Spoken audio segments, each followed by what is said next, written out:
Hi everybody. First off, I want to thank the organizers for inviting me again to this great meetup. Second, I want to thank each and every one of you for coming here. It's quite a big crowd. I'm a little bit impressed, so we'll see where that goes. As it's been said, I'm going to be talking today about some exotic features of Python standard library. Basically, when you install Python, you get your Python and its standard library, and I'm going to show you a few cool stuff you can do just with this without installing anything. And my goal with the presentation is that every single person here just goes away knowing maybe one little thing that they didn't know before. So first off, let's get this out of the way. My name is Baptiste. You can find me online with this. That's my GitHub, my Twitter, on IRC, on Gmail. Feel free to get in touch with me. I love making new friends. I'm a web developer, and I've been a Django core developer since almost a year now, since this June last year. So the talk will be divided in three. I'm going to first show a few built-in functions that you may or may not know about. Then I'm going to show some functions that are built in Python that have a behavior that you may not know about. And then I will finish with just like a random overview of some obscure modules that you can import from the standard library. A few notes. If you're new to Python, this is not going to be very advanced. There's a lot of very short examples. So, if something is too complicated, just, ignore the slides for 2 minutes and you'll just be moving on to the next one. And every code example is Python 3 unless noted otherwise, because it's 2014 and we should always all be running Python 3 anyway. So let's just dive in. First off, some built-in functions. So Python has exactly 69 built-in functions in Python 3, that is. There used to be more in Python 2. There was a bit of a cleanup. And it's not that much. There are languages with huge standard libraries. Python is not one of them. It has a fairly short standard library. These are all the built-ins. See if you can spot one that you don't know about. Here's the ones I'm going to just I've arbitrarily chosen. I'm going to be talking about dir, slice, divmod, frozen sets, and sets. So if you already know about all these, you can probably browse your phone for, let's say, about 20 minutes, I guess. First off, dir. What is dir? If you know about DOS, it's basically going to list properties and stuff that's on an object. It's going to give you a list of strings that corresponds to all the attributes that a given object has. Concretely, what can you do? Let's say we want to get all the public attributes on an object. In Python, by public, there's no really private and public attributes in Python. The usual way to do this is that attributes that start with an underscore are considered private, and everything else is public. So I've chosen a very, very complicated object. It's the string hello world. And what I'm going to do is I'm going to iterate into the dir of this object. And I'm just going to remove stuff that starts with the underscore, and I'm left with like a bunch of all the methods and attributes that on string objects. That's just, you can do this on any object. If you're in the terminal, it's quite a quick and dirty introspection. It's pretty useful. Second, divmod. That's pretty specific usage. Basically, when you divide two numbers, you get a quotient and a remainder. You would think that you have to do two separate operations for this, but divmod allows you to do only one. Say, for example, we have 42 and 5. We divide 42 by 5, you get 8. And if you take the remainder, you get 2. And this is exactly the same as just doing divmod. It's slightly more efficient, not that you would care, because it only does one operation. It's somehow useful, for example, if you have like a 2D data structure that you're stuffing in a list. So in one dimension, the coordinates of a position, you can use divmod to calculate the tuple of coordinates. It's very specific usage, but not many people know about it. Third is the slice object. I believe anybody who's used Python for a while knows about slice object, but not necessarily about the slice function itself. So when you have a list, or in this case strings work as well, you can get the first 8 characters of it, by doing like :8, you can get from the first to the seventh character with this syntax, and you can also have a third number, which will be a step. So you're going to take every second character. And when you do this, actually under the hood, you're using slice object, which you can also instantiate like manually. It's basically accessing, and when you're accessing the string, given the index that's a slice object, Python will do the same. Again, there's no real reason, or not many reasons why you would be wanting to use this. It's useful, for example, because you can pass those objects around, like to functions and things like that, which you couldn't do with like this left syntax. So yeah, very specific usage, but it can be useful in some cases. Now the set, now that's really, really useful. Like if you don't know about sets, you're in for a treat, because these are pretty cool objects. They've been in Python for quite a while. They've gotten better, mostly since 2.7, because I will show the reasons. But basically, what are sets? They're kind of like lists with superpowers. So you can do everything, mostly everything you do on a list. You can iterate over them with like a for loop. They have length. Like you can use, you can check if an object is within a set. It has a very interesting property, and probably the reason why you would want to be using it is that its elements are unique. So you will never get duplicates in a set. If you add a duplicate, it will just be basically discarded. And the best property it has is that if you want to check if an element is in a set, it's in O of 1, which means basically it's instantaneous. It's very similar to how when you're accessing the key in a dictionary, it's instantaneous. And this is a very, very good property to have. So how would you use it? You can pass it any iterable. In this case, I'm using a string. So it will create a set with like unique element, in this case CBA. Note, I will speak a little bit later about this, but the order looks weird. That's not innocent. It has a length. Here you can see I start with 5 elements, but there's only 3 unique ones, so the length is obviously 3. You could sum it, so summing it will iterate and just calculate the sum of the elements inside the set. Here, my only 3 elements are 1, 2, 3, so when you sum, you get 6. And you can check, like I said before, if an element is in a set, obviously 3 is in there. So there are some restrictions, so it's not exactly like a list. You can only put in there things that are hashable. What's hashable is basically whatever you can use as a key in a dictionary. Most objects in Python are hashable. Things like tuples are hashable, integers, but you couldn't, for example, use a list inside a set. Another property it doesn't have is it's not indexable, so you cannot access the first element of a set. The reason is it doesn't have an order. So when you iterate over a set, you're not guaranteed any sort of order. It's not the insertion order, it's not sorted. The order, however, will stay consistent if you don't touch, so if you don't add or remove elements, but you cannot count on having a specific order. It will depend on things like your Python version or some startup flags you can pass to your interpreter. I mentioned before, since Python 2.7, sets have gotten pretty cool because you can use set literals in your code. I had this in a previous code example. Whereas in Python 2.6, you would have to use the syntax where you pass a list to the set to construct the set. From Python 2.7, you can just use brackets, and this will just create a set object. The same way you could use like a dictionary with using a colon. And even better, you have set comprehensions.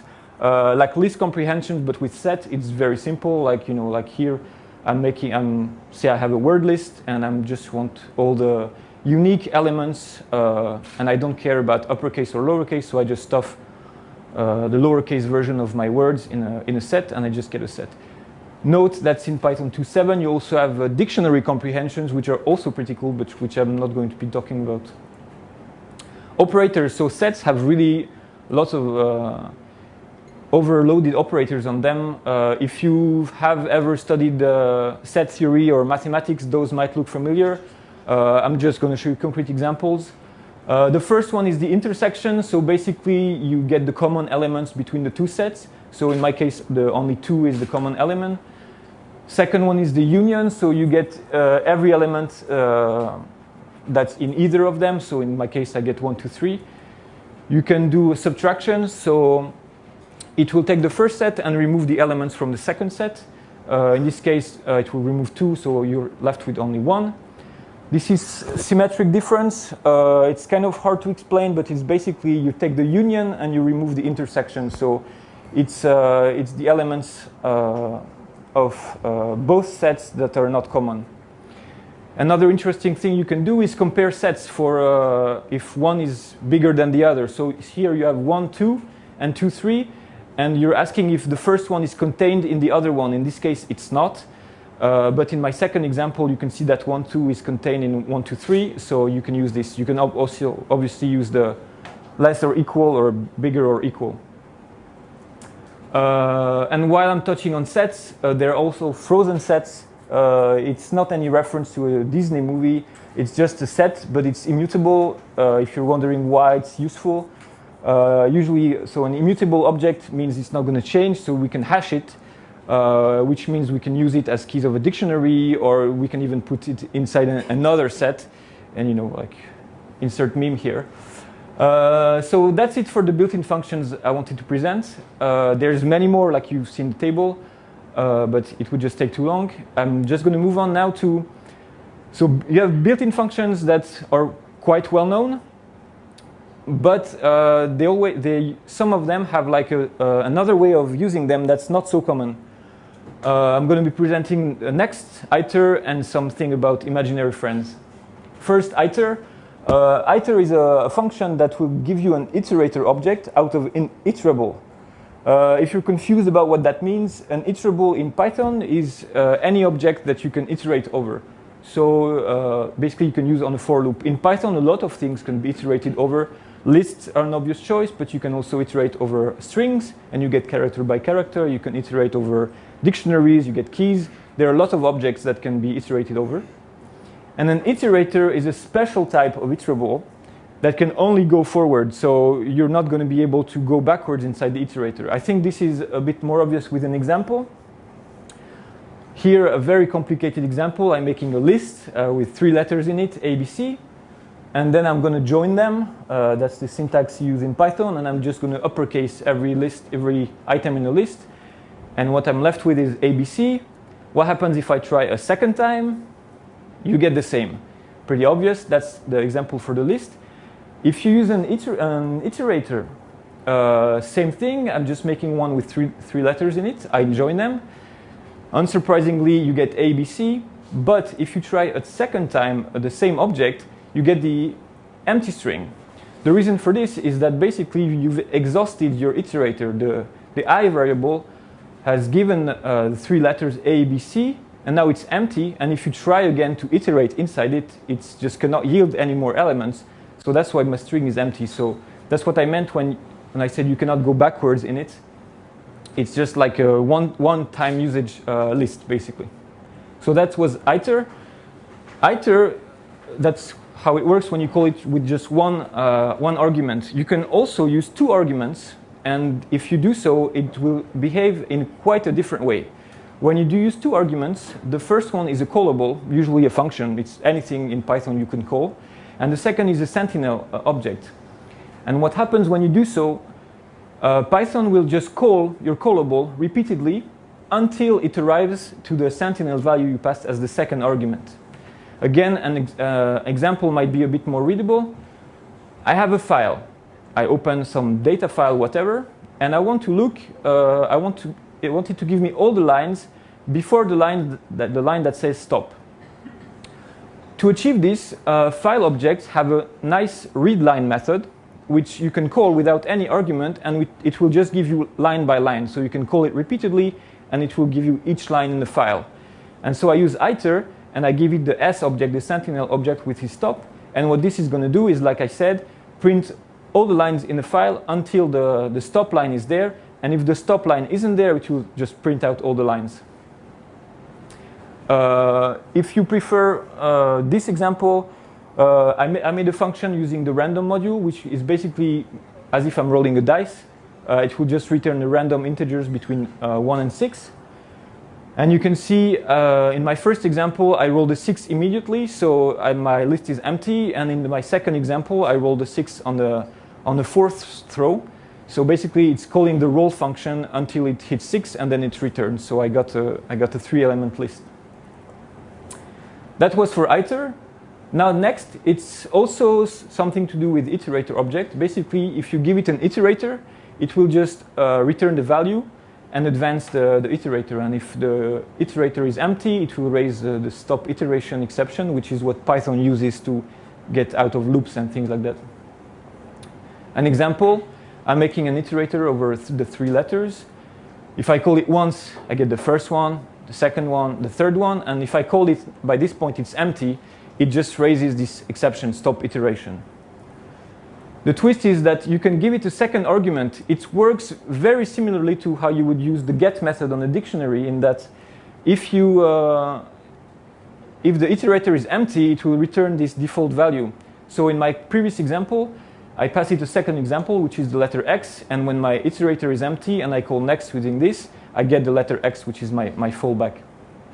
Pretty useful, and it's a nice example of how what I would call the beauty of Python is that a lot of interfaces are very similar, and if you know how dict.get works, you can kind of infer the work of next method, and you can find these patterns all over Python where things just work somehow naturally.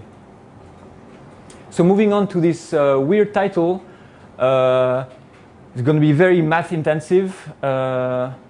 Complex numbers, Python has first-class support for them. If you've never used them, you probably are not going to, but it's nice to know it's there.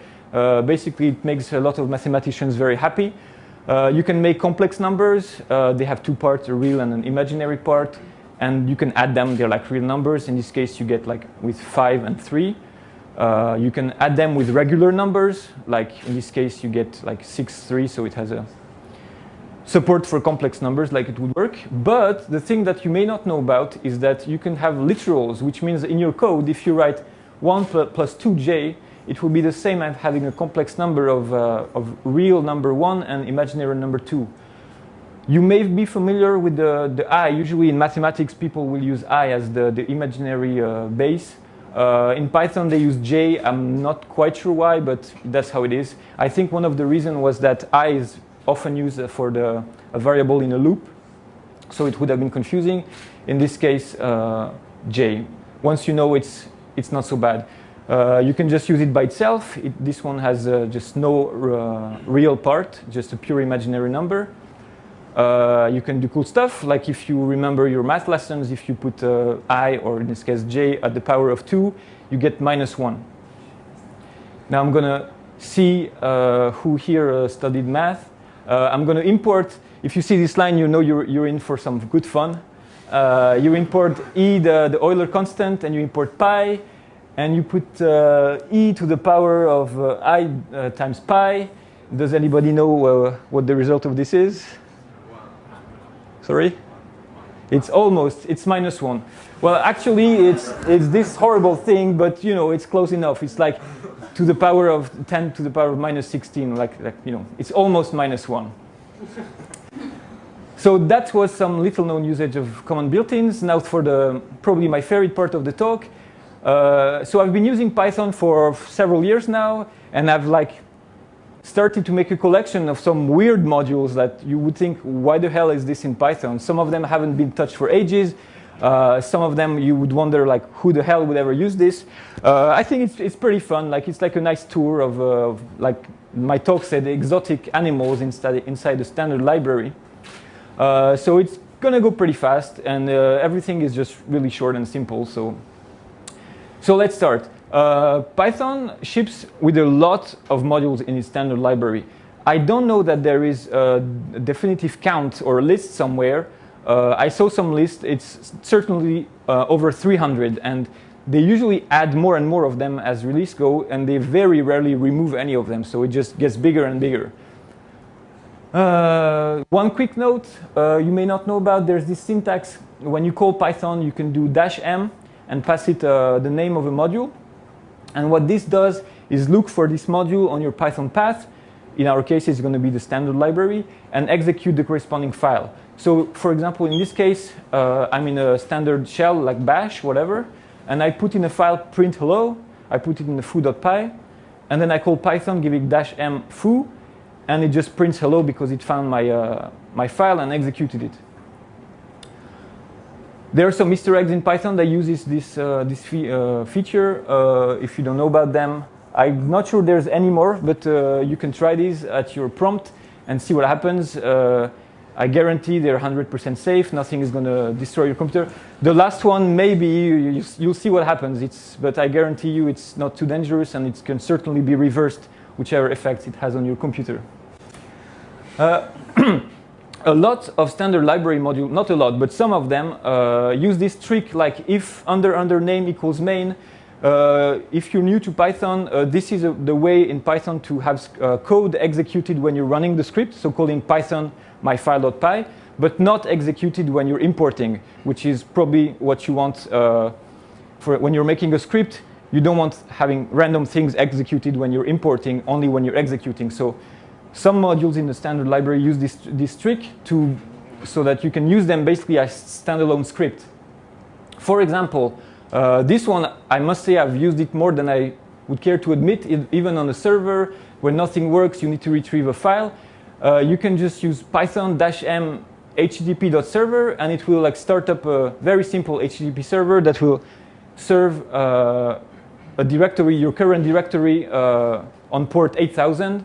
This can actually be configured by passing more arguments, and you can, like Apache index page, you can just download all the files. If you're on a network or you need to exchange files between computers pretty quickly, this is very, very practical. I know I said you should all move to the future, to Python 3. I'll just quickly mention on Python 2, it had a different name. It was simple HTTP server. Here you can see the power of Python 3. It's way easier to remember the first one than the second one. So if only for this reason, you should probably upgrade. I mean, it's time. I want to show you the next one, maybe my favorite one, but first a little game. You see here I'm going to define this foo object, very simple. It has seemingly two methods, foo and bar, the first returning 42 and the second 43. And then I'm going to my terminal, I make a foo object, quite simply. I call its foo method, which returns 42, as we thought it would. Let me say also first that this is a real working example. There's nothing fishy going on.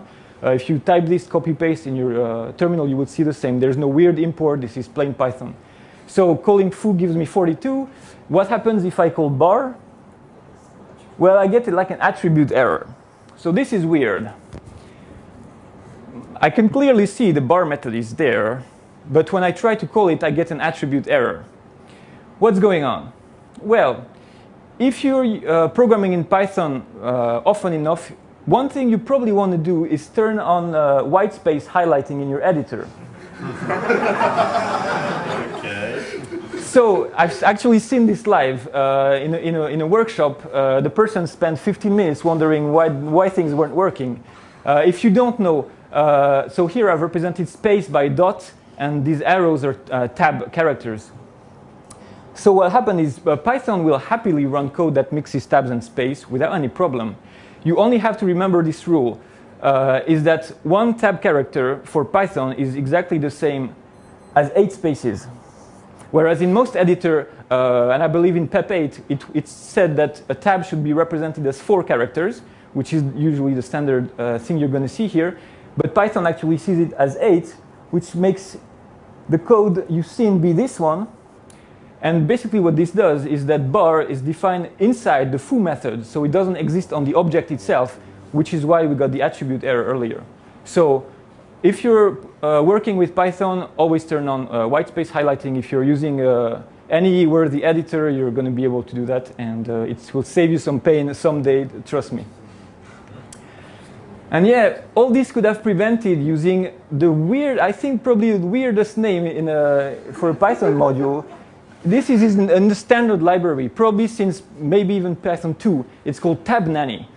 And if you give it a file, it will give you errors where you're mixing tabs and spaces. And so tab nanny would have been able to say, you're using tabs and space, don't do that. Which, by the way, you should never mix tabs and spaces. But tab nanny will yell at you if you do. Another one, say you want to know this month when which day is June 22nd, you can just print a calendar by calling the calendar module in Python, and it will print out a calendar of the whole year. You can current year, if you want a given year, you can just give it the year, and you can also give it the month, and it gives you a nice calendar for this particular month. It has also options for exporting to HTML and stuff, but this is fairly quick. You can also use the base64 module to encode the file in base64. Like if you ever need to do that, it's a one-liner and it's built in Python. So if you ever only have Python installed, this is going to work. Like no need for extra things installed. Open a URL in the browser. That's one kind of weird. Like I'm not quite sure why it's in Python, but if you call the web browser module and pass it a URL, it will open your web browser that's configured on your system and open a new window on your screen. It's there, it exists. I don't see really why you would want to use it, but I quite like that it's there. This one, I found it quite interesting. There's a PyDoc module, again, part of the standard library. You give it the path to an object, in my case, or a method, stir.find, which is a method on string objects, and it will show you the docstring for this object. And it works for anything that's on a Python path. So if it can import your module and whatever function you have in there, it will show you the documentation for it. For Python, you probably want to use the hosted the documentation, but in a pinch, it's pretty useful to have access to this. It does some light formatting as well, so it's quite useful. This one is the award of the least readable module in the standard library. I'm not really sure how to pronounce PyColber. I don't know. It's short for class browser.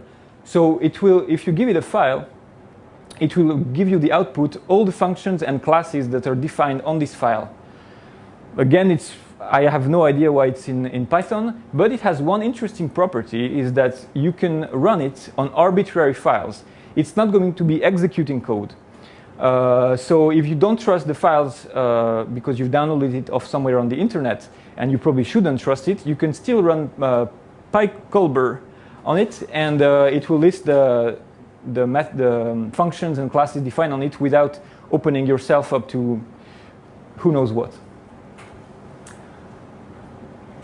Now, that was the modules that are executable. Now, there are some other ones that you can use it in your Python code. So just importing it and using stuff from there.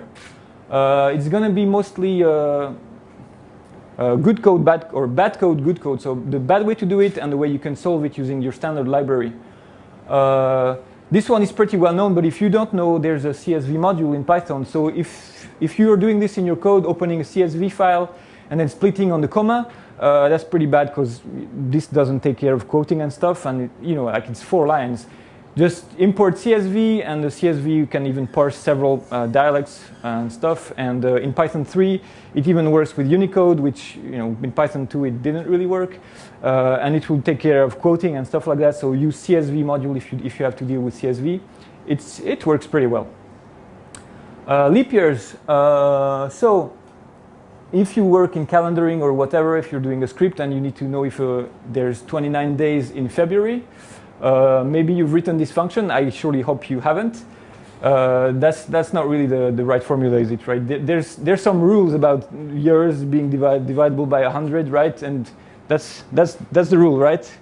Actually, there's even another one. It's more complicated. So just import calendar. It has a built-in to tell you if a year is leap year or not, and no more bugs in your code. Prompting for a password. You're writing a script. User needs to input their password. If you do it this way, it works, but when the user types their password, it's written out on your terminal, which is probably not a good security practice. That's why Python has the getPass module, which has a getPass function, and it even defaults to prompting for the word password, and whatever the user types is not going to be visible on terminal, which is better security. The alphabet. If you ever type this line of code, you have to find the keys on your keyboard. And have I missed one? Have I not? There's a string module. It has a few good stuff like ASCII lowercase, uppercase, digits, even whitespace. Like you can get a list or a string containing all the different whitespace characters. So you don't have to write this 26-digit long string anymore, which is exactly what I've done in the second example. Here, what I want to do is create a temporary file. So what I want it to have is a unique name, which I don't care what the name is. I just want to put it somewhere. So these are all the letters, and this name variable is just going to be 8 random characters from this string is how you can do it. And then I open this file in /tmp, and then I open it and I work with it. This is not very portable. There's no protection for like collisions in the file names, which probably are going to happen if you just do a lot of heavy usage of this. Python has temp file. You can just use a temporary file, and it's going to open where it should, depending on your platform. So Windows will open somewhere else. There's support for like duplicate names. There's even some more cool stuff in there, like not just temporary file. Like there's stuff like a file that you can say, if it's less than this size, keep it in memory. But the moment that it goes over the size, like put it on disk. There's some pretty cool stuff. So look at documentation for temp file. It has some nice goodies in there. Passing files to programs. So if you're writing some scripts and they have to operate on files, and you want to read every file and do something with each line, and for example, you can pass 2 or 3, 4 files. You may have done this. So sys.argv, I remove the first one because that's the name of the script. So I'm going to get a list with all file names, and I open every one of them, and then I iterate over every file, giving me the lines, and I do something with the line. This kind of works, but then you have to remember to close the files. It's kind of long and not so nice. There's a way to do it even shorter using the file input module, which has a file input function in there, which basically, by default, it will inspect sys.argv and take all these file names, open them up, and put them in an object that contains all the lines from all these files, just as one big list. It's not actually a list. It's a bit smarter than that because it uses iterators so that it doesn't load everything in memory until it needs it, and it makes for a very shorter code. And it has even nice bonus in that if you give it a file whose name is just dash, on Unix it's usually convention for having standard in, so it means you can just pipe things through your script, and you don't have to write any code for this. This is built-in support, so that's quite nice. Wrapping text. So you have a big piece of text and you wanted to cut it every 80 characters. You can do it awkwardly this way. It probably took me like 2 or 3 attempts to write this because I always mess up I-1. Is it I+1? Is it I? Just use text wrap. Text wrap has a few stuff. The first one just puts things in a list, so it splits the text into a list. And if you just want to generate a new string, there's even the fill function where it will do exactly what we were doing before in a much nicer way, and it's bug-free. This one, it's mostly for fun. I don't know that it would be ever useful, but I don't know, if you're writing some parser or whatever and you want to highlight Python keywords, note that they're different between versions. Like, for example, Python 2.6, I believe, introduced the with keyword, which wasn't before, so you can't actually hard code it if you're planning on having this run on several Python versions. There's a keyword module that doesn't contain much, but what it does contain is the keyword list, which is just a plain list of all the keyword arguments for your Python version. And even if you're really lazy, it has a function isKeyword. You pass it a string and it will tell you if it's a keyword, in case you don't want to go through the list. It's interesting, like you can kind of manipulate Python in Python and do like introspection. It's nice to know it's there. This one I like. Yeah, I was told this means angle, so I tried to come up with a pun, but I couldn't. All I needed was this weird character. So this is Python 3, so this is going to work. But you can also write it this way. So \x and then 0105. That's not very readable, but if this is all ASCII, so if you're going through something that only wants ASCII, you can use that. There's an alternate syntax with \u. Here they look identical because the A has a ASCII or a code that's above 256, but if you use like an E acute, for example, you could actually have a shorter version with the X. If you have really weird characters like emojis or whatever, you're going to need like the uppercase U, which has like 8 hexadecimal digits. But the thing I wanted to show you is that actually you can write it this way. And all these create this exact same object. This is just a way of how you can write Unicode strings in Python. All these syntax are equivalent, and they will produce the exact same object. And obviously, this kind of looks unwieldy, like in code is going to be pretty bad. But if you think like, it makes it quite obvious and very human readable what you're trying to do. If you're using, for example, like some weird white space, like half white space or non-breakable white space, it would just look identical to any white space. If you use this, and if you use like, I think white space is, non-breaking space is \XA0. If you see this, you're like, yeah, I don't know what that is, so you have to type it in. If you use this syntax, you can just write \n, non-breaking space, and it will make it pretty obvious what you're trying to do. Now, the trick, and which is the reason why I've shown all this, is how the hell do you know the name of these things? I mean, I guess you can kind of, if you know that this thing is called ogonek, which I'm guessing you do, I didn't, but I learned this. You can probably know that if you want the O, you just replace letter A by letter O. Probably you can do, instead of small, is it big? Is it uppercase? Who knows? That's what the Unicode data one is. This is quite fun, actually. So Python ships with the database of all the Unicode characters and their names, because they have official names. So you can, it has the name function. You give it a character, and it will give you a string of the name. And if you are looking the name, it will just give you the string. So if you want to know what you have to put after this \n, use Unicode data.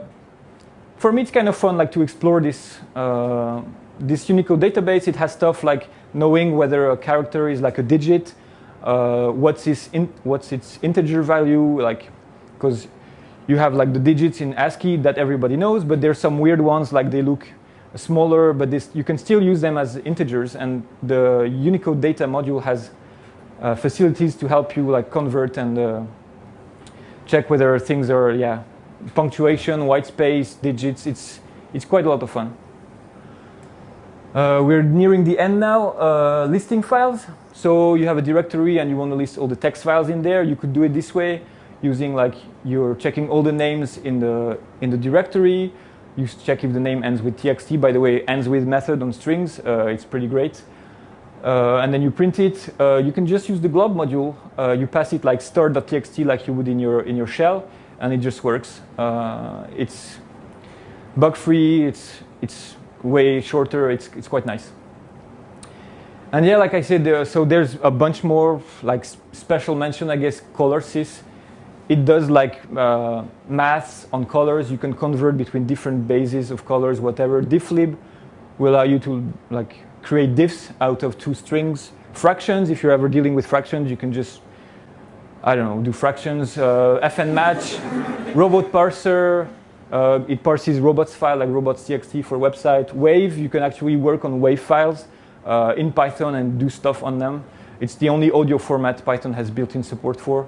Schlex, which allows you to parse strings as if like your shell would, and like do quoting and stuff like that. Contextlib is pretty cool, basically creating context managers, which are these things that you can use with the with keyword. Inspect for some really hardcore introspection, like checking if the signature of a function will match the given parameters, and it can do like really involved stuff. But like I said, there's more than 300. There's a bunch more. So this is what I've been presenting. Remember, so built-in functions. Out of the 69 one, I've presented some built-ins, and my favorite, my little show of horror modules hiding somewhere in the dark in a standard library. If you weren't listening, Python is awesome. It's my favorite language. Most of these things I've presented are actually written themselves in Python, so you can go browse your Python install probably at userlib Python, and there's a bunch of modules there. Just open a random weird looking one and see what's in there. It's pretty cool. So that was my talk. Thank you. If you have any questions.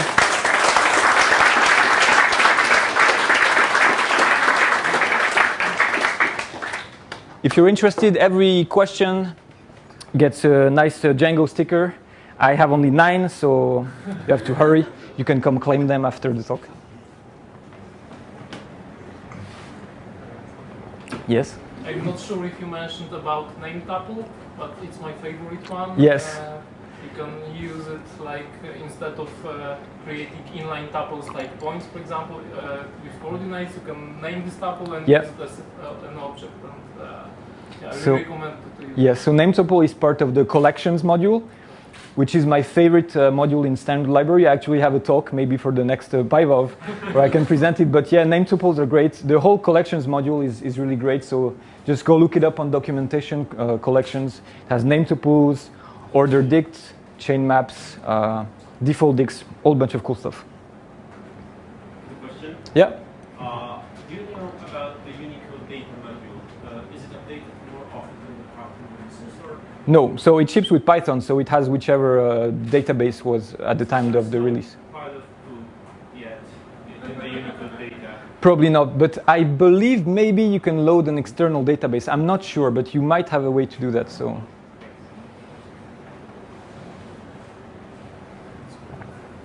I guess nobody's interested in my Django stickers. I should. Maybe next time I'll bring some Node.js stickers. They will be. That's the hip thing now. Yeah. You talked about mixing spaces and tabs, yeah. And that's a really bad idea. Yeah. I don't know if there's an idea of making it the default in Python to fail loading a script. Yeah. It has mixed tabs and spaces. I wish. I'm not aware of any effort to make this. I'm guessing there are a lot of legacy scripts with mixing both, and people are quite happy with the state of things. They don't want to touch it. I think it's sad. We should just use spaces, but it's one of these holy wars, like the text editor. So it's probably better not to step in this big troll. So.